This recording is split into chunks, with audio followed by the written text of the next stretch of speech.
For millions of kids growing up in the 2000s, Nickelodeon felt safe. Bright colors, laugh tracks, after-school comfort. But what if the sets behind those smiles weren't always safe at all?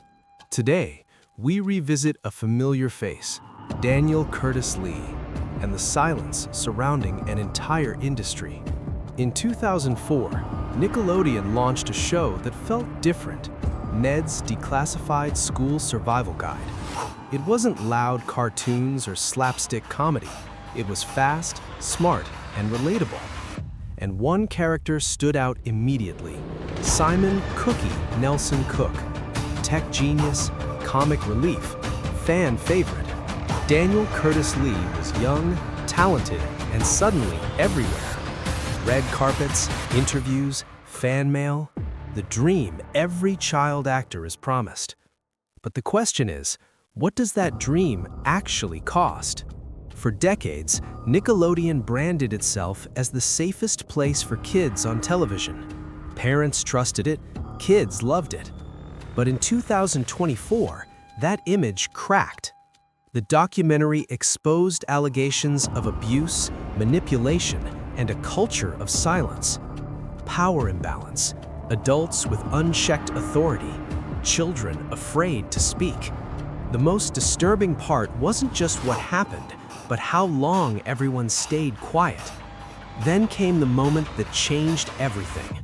Former Nickelodeon star Drake Bell shared his story publicly, a story of abuse that began when he was a child.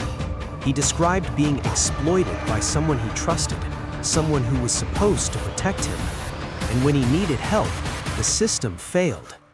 This wasn't just one story, it was proof of a broken structure. That's when Daniel Curtis Lee re-entered the conversation. He didn't accuse, he didn't name names, but what he said mattered. Daniel publicly supported Drake Bell. He acknowledged something many former child actors have hinted at for years, that not everything on those sets was okay. He spoke about fear, about power, about being young in a system where saying no felt impossible. And suddenly, people started listening. Why is this conversation happening now, decades later? Because the audience grew up. Former kids are now adults. Social media amplifies voices. Accountability culture has changed. What once felt normal now feels unacceptable. Silence no longer feels safe. This story isn't about destroying nostalgia, it's about protecting children. Entertainment should never come at the cost of a child's safety. Daniel Curtis Lee didn't tell the whole story, but he helped open the door. And sometimes, that's how real change begins. Silence protects systems, not people. Listening does.